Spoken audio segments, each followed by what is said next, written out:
तो एपिसोड की स्टार्टिंग में हमें दिखाया जाता है कि यूजी इतादोरी कुछ सुनने की कोशिश कर रहा होता है। उसके पीछे बहुत सारी कर्ज स्प्रिट पड़ी होती है। वो उनसे बचकर भाग रहा होता है और हमें पता चल चुका होता है कि यूटा भी वहाँ आ चुका है।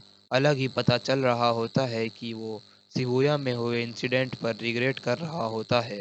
तभी हमें दिखाया जाता है कि यूजी एक बहुत बड़ी कर्ज स्प्रिट से बचकर भाग रहा होता है।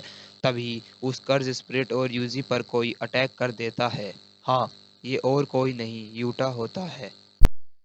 तभी हमें जेनिन क्लैन दिखाया जाता है और नाया जेनिन भी दिखाया जाता है। जिनिसी जेनिन भी दिखाया जाता है और ओगी जेनिन भी वहाँ पर होता है। तीनों एक छोटे से कमरे में होते हैं और एक छोटा सा आदमी वसीयत के बारे में कुछ बता रहा होता है।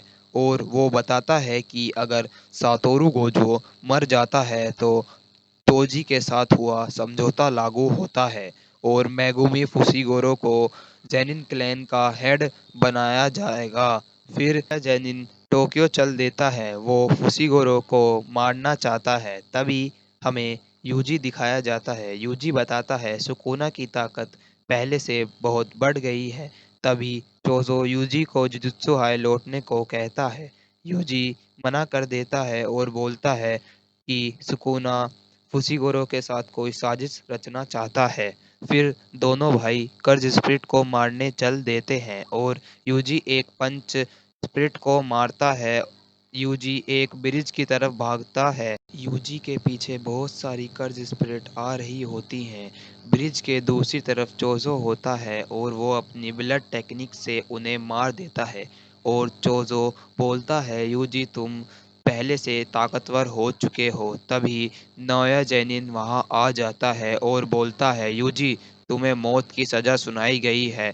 तभी सबको बहुत खतरनाक कर्ज एनर्जी फील होती है। हाँ, यूता आ चुका है। लड़ाई शुरू होने वाली होती है। 2v2 की फाइट होती है। यूता यूजी के पीछे भागता है। यूता गोजो की तारीफ कर रहा होता है। तभी यूता की कर्ज एनर्जी और बढ़ जाती है। यूता यूजी की तारीफ कर रहा है और बोलता है कि गोजो का स्टूडेंट जो है। तभी यूजी को रिका की कर्ज एनर्जी महसूस होती है। रिका यूजी को पकड़ लेती है। तभी यूता यूजी के दिल में कटाना मार देता है।